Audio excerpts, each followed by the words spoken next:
School is back in session, as you probably already know. And so I want to give you guys an update on how things were going with me. This year has been totally different than the years I've had before because one, I'm back in the classroom. For the past 3 years, I've been doing intervention at an elementary school with students ranging from kindergarten all the way to 5th grade, where it was almost more of a one-on-one setting or a small group pull-out. Well, being back in the classroom now, I have 7th, 8th, and 9th grade students, and things have completely changed. I also have larger class sizes than I've ever had in my entire life. So how are things going with me this year? That's what I'm about to share with you. If you don't know where you are, this is LaWanda Shields with 2Q Classrooms, and we're about to talk about what school has been like this year for me back in the classroom. So let's get right into this video. Transitioning from being an academic interventionist to back in the classroom has been a little difficult for me because I am more used to smaller groups of students, and this time I have a large group of students, and they are middle school. I have taught middle school for several years. I've also taught elementary for several years, upper elementary. So I was not quite expecting things to be that much different, but they are. The students I have this year are not quite as open to learning as the students I have had in years before.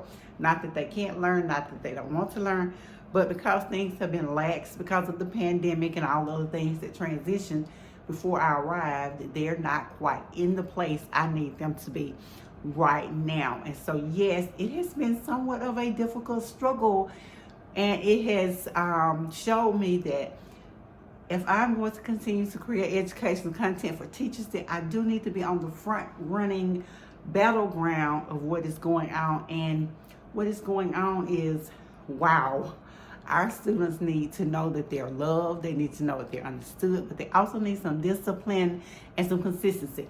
I've talked about consistency in several of my videos. Be sure to go back and check those out. I've talked about classroom management strategies. Be sure to go back and check those out. I will say this. Students cannot have hardly any downtime, because if you give them downtime, they're going to take that as a signal to play or do things that they should not be doing. Well, my students do. I don't know about students anywhere else, but as far as the ones I have this year, I have noticed a tendency towards playing or not being as serious as they should be. So I have to work on that. One thing I've learned in this new season for me in education, it is to expect unexpected, to don't think you know everything, that you are still learning, growing, and it does not hurt to make sure you stay abreast of the new strategies and new methods in education. So I am so thankful that I've had this experience and that I get to share it with you. So this is what's been going on with me with back to school. So I just want to share that with you guys. I'll see you guys in the next.